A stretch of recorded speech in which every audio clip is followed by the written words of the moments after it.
What is going on, everyone? This is Ninja Geek here, and I'm not entirely sure what gameplay I'm going to have in the background of this commentary, but I did do this for the Microsoft E3 conference, and we've been so booked up with other things like the Star Wars thoughts and, of course, Black Ops 3 that I didn't get to make this one yet, but I wanted to cover the E3 conference just so, you know, the games that they announced, like I did with Microsoft. Now, Microsoft had a huge unveil, and I will say at the end of this video which one I did enjoy more. Of course, now, you know, coming from an Xbox side, I'm obviously going to enjoy Microsoft's more, it would seem like, but we'll see at the end of this video, and we'll see what Sony has to offer here, because all are very good and interesting to watch indeed. So first off, we have The Last Guardian. Of course, that was something that a lot of people have been wanted to see for a long time. Me personally, I wasn't really that interested in it, but you know, it doesn't look like something that would be completely terrible, but again, just not that interested in that one. The next one that I kind of was more interested in when they showed off this gameplay was Horizon Zero Dawn,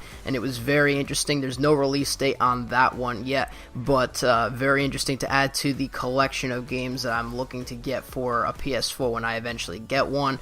Then we see Hitman. Now, of course, the graphics, you know, when you talk about graphics within games nowadays, you kind of think back to like the graphics of the older gen consoles, like even the Xbox and the original PlayStation. You don't really think back, I mean, maybe the early games on the PS3 and Xbox 360, but you don't think back to, you know, something that was recent. So comparing graphics to graphics within games nowadays, there's really no difference. You're going to find the same graphics anywhere you go. They're all going to be amazing. But the ones in Hitman were really good again. And it is not a so-called exclusive to PlayStation 1, but it is obviously going to be exclusive PlayStation first, but it's not completely exclusive to PlayStation, so that's just something to keep in mind. The next, they announced Street Fighter. I'm not personally a big fighting game fan. I've never been a fan of like fighting games in general, like in love with them, but there is Street Fighter, so that is for the fighter genre. Then next, something that I wanted to see here at E3, which we did get to see, was No Man's Sky. And No Man's Sky, I really enjoyed the trailer that I saw for it a while ago, so I wanted to see what they had to bring to the table this time. And you know, it really the way the developers built it seemed like a really interesting and intricate way of doing things. It doesn't look like an ordinary game that you would just see like, oh, the menus and stuff. There's so many galaxies, so many places to go to and explore. It's more of an open world exploring game, of course, with that aspect in it. And you know, there's no release date as of right now confirmed there, but it will be coming soon, so the developers say.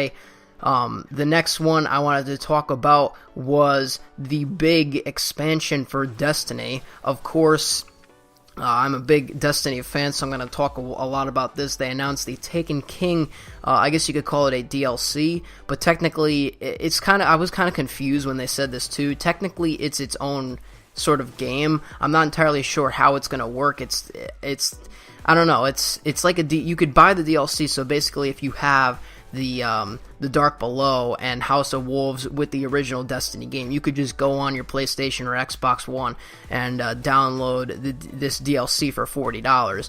But they're also selling the Taken King as a separate disc with the House of Wolves and Dark Below DLC that come on the disc. So I'm guessing it's just a huge DLC that it was so big they decided to put it on its own disc, probably just to make more money. But yet again, this DLC, the Taken King, features new maps, gear, strike missions, a story, a new whole campaign story mode. So that's a lot for $40, so I could definitely see, I'm definitely going to be picking that up when that comes out in September, I believe. I think it's the 15th, if I remember correctly off the top of my head. But that was one of the most interesting things that I've seen out of this whole E3 from Sony.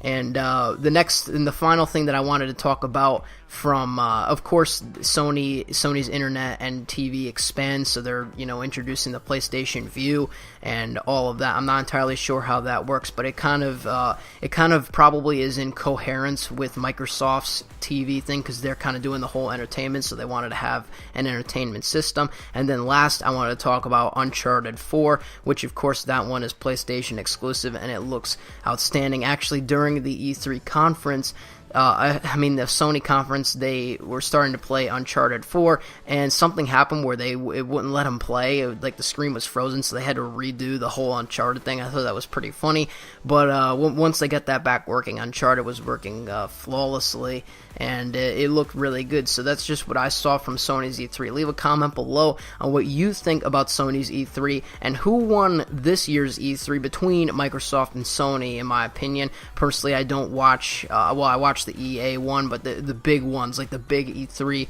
conferences that we've seen were Microsoft and Sony, and between those, I would have to give the hand to Microsoft just because they announced huge things coming to the Xbox One, like backwards compatibility, a new controller, which some of you may agree with or may not agree with, and and of course the HoloLens that they announced. But Sony was more on the game side, which wasn't that bad at all. I don't know if they were tied, but personally, like I said before, I'm a Microsoft guy, so maybe that's just why. But I am looking to pick up a PlayStation 4 sometime within the near future, and so yes, leave your comments below on that, like I said before, and I will see you on whatever my next video happens to be. If you did enjoy, like and subscribe for more content. I'm Ninja Geek. I'm out.